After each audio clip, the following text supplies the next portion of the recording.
Now to Guatemala.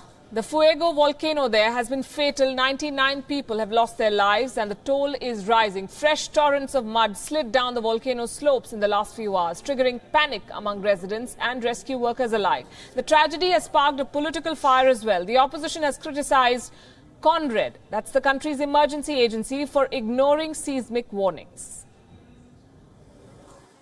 At over 12,000 feet, Fuego, which means fire, shows no signs of relent. Quite the contrary. Since Sunday's eruptions, entire villages have been buried under ashes and smoke. Dozens died, hundreds are missing, even animals were not spared, and rescuers are saving as many as possible. But the same rescue workers are unsure of their fate as they carry out their mission. We are waiting for further instructions for the rescue operation. We will adjust our search and rescue methods after the golden 72-hour period. On Wednesday, experts warned heavy rains in the area could provoke avalanches due to the large flows of volcanic mud. Volcanologists recorded the volcano exploding several times an hour. It generated a fresh 15,000 feet high column of grey ash. Emergency teams of the local agency CONRED are paying heed to their warnings. But the country's opposition says CONRED formally failed to act upon bulletins issued by the INCI-VUME, the Guatemalan Volcanic Institute. Mario Taracena slammed CONRED publicly during a media briefing. "You did not pay attention to the warnings," he told the visibly embarrassed CONRED representatives. Y este señor que usted tiene aquí al lado, sí le dijo, aquí están los boletines y le informó cómo estaban las cosas. Y usted fue frío.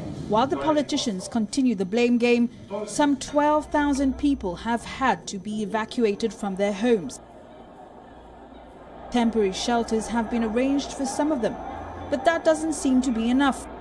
Various neighboring countries, but also the United States and Israel, have offered their help. But the Guatemalan President Jimmy Morales has not responded to the offers, despite his staunch support of both nations. For reminder, Guatemala was quick to follow the US in moving its embassy in Israel for Jerusalem, a much appreciated move, as President Morales' Twitter feed testifies. Nevertheless, the U.S. Air Force is to transport 6 injured Guatemalan children for treatment in Texas, the U.S. military has announced. The International Red Cross boss Francesco Roca arrived in Guatemala early on Thursday. Him and his team continue to lend their support. All hands are on deck as Fuego's menace persists.